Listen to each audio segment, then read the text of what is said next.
দেখুন জাপানিজদের মাথায় কত চিকন বুদ্ধি। আচ্ছা, এই গ্যারেজ মেকানিক নষ্ট পুরনো ইঞ্জিন অয়েলকে পুড়িয়ে এমন এক চুল্লি তিনি আবিষ্কার করে ফেললেন যে চুল্লির মাধ্যমে শীতের দিনে রুমকে গরম রাখা যায় এবং এর আগুন দিয়ে রান্নাবান্নার কাজ সারা যায়। এছাড়াও আরো বহুমুখী উপকার রয়েছে।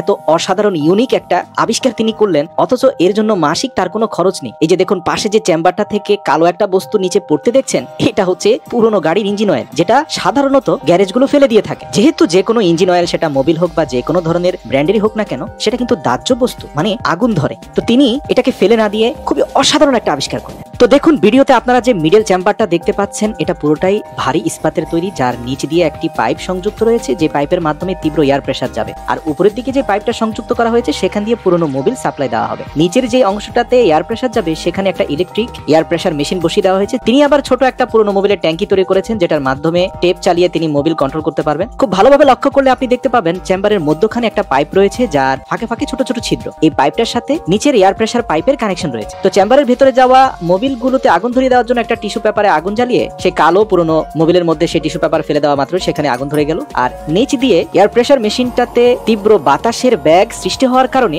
সেই আগুনটা ডাইভার্ট হয়ে স্মোকলেস হয়ে গেল। মানে আগে যেটাতে কালো ধোঁয়া তৈরি হতে পারতো, এখন সেটা স্মোকলেস হয়ে চারপাশে তীব্র আগুনের ফুলকি ছড়াচ্ছে, যার ফলে ইস্পাতের তৈরি পুরো চেম্বারটাই অগ্নিকুণ্ডের মতো লাল উত্তপ্ত হয়ে গেছে, যার আশপাশে প্রচন্ড তাপ ছড়াচ্ছে। আপনারা দেখতে পাচ্ছেন ডিজিটাল থার্মোমিটারে সর্বোচ্চ 600 ডিগ্রি সেলসিয়াস তাপমাত্রা পর্যন্ত দেখা যাচ্ছে। তো এটা জ্বালাতে কিন্তু তাকে মাসিক কোনো খরচ দিতে হচ্ছে না। প্রতি মাসে 50 থেকে 60টা গাড়ির ইঞ্জিন অয়েল চেঞ্জ করে সে পুরনো ফেলে দেওয়া ইঞ্জিন অয়েল দিয়ে তিনি এই রুম হিটারটা তিনি চালাবেন। এখন এই রুম হিটারের আগুন দিয়ে তিনি রান্না বান্নার কাজও সারতে চান। সাথে সাথে পুরো চেম্বারটাকে খুলে কিছুটা মডিফাই করে চেম্বারের আশপাশে আরেকটা ক্লাম বসালেন, যার দুপাশে দুটি ছিদ্র করা হলো। এক পাশে নতুন আরেকটা ইলেকট্রিক পাখা বসানো হলো, যার অপর প্রান্ত দিয়ে বাতাস সরে যাওয়ার রাস্তা তৈরি করা হলো। বরাবরের মতোই তার পুরো চেম্বারটাতে যখন তিনি আগুন ধরিয়ে দিলেন, এবার দেখা গেল ভিন্ন চিত্র। আগুন ধরিয়ে দিয়ে এয়ার প্রেসার দেওয়া মাত্র তীব্র বেগে যে আগুনটা জ্বলছে, সেই আগুনের উত্তাপ বাম পাশে থাকা নতুন এয়ার ফ্যানের মাধ্যমে ডান দিক দিয়ে বের হয়ে যাচ্ছে, যার ফলে বাড়তি গরম বাতাসের একটা রাস্তা হয়ে গেল। এখন তিনি চাইলে পাশের রুমে ছিদ্র করে এই গরম বাতাস পাস করে দিতে পারবেন একটা ফয়েল পাইপের মাধ্যমে, যাতে এই গরম বাতাস তীব্র শীতের মধ্যে পাশের রুমটাকে উত্তপ্ত রাখতে পারে। সেই ব্যবস্থাও তিনি করলেন এবং তার নতুন চেম্বারের উপরে